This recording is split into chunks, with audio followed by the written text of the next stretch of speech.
Et justement, dès sa prise de pouvoir, le président de la République, Alassane Ouattara, s'est penché sur la réunification de l'armée nationale.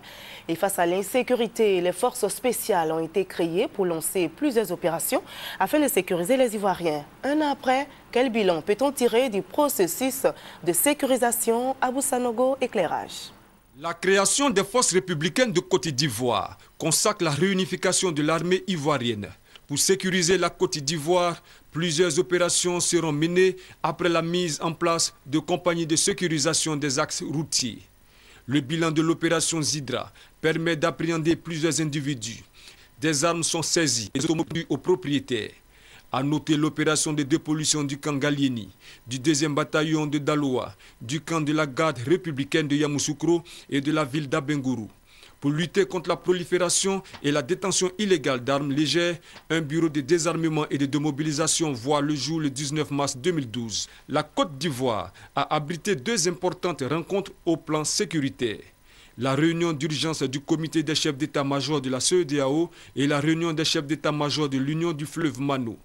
En ce qui concerne la sécurité intérieure, le gouvernement a engagé 2 actions majeures, la réhabilitation et la mobilité des troupes.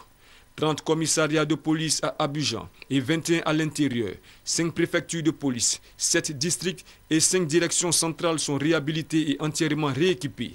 Quand 115 véhicules neufs, 25 motos d'escorte et 16 mobylettes sont remis aux unités de police. Pour faire face aux difficultés croissantes de circulation, aux entraves et aux comportements répréhensibles de certains éléments de la police, des mesures appropriées ont été développées, notamment la réduction du nombre de barrages sur toute l'étendue du territoire national, la création, le 7 octobre 2011, d'une unité de lutte contre les rackets et les tracasseries routières, la mise en place d'une unité de police militaire pour mettre fin à la présence intempestive des militaires en armes et la mise en place d'une unité spéciale de lutte contre les coupeurs de route. À cela, il faut ajouter le renforcement de la coopération internationale en matière de sécurité et la réactivité des forces de police face aux urgences.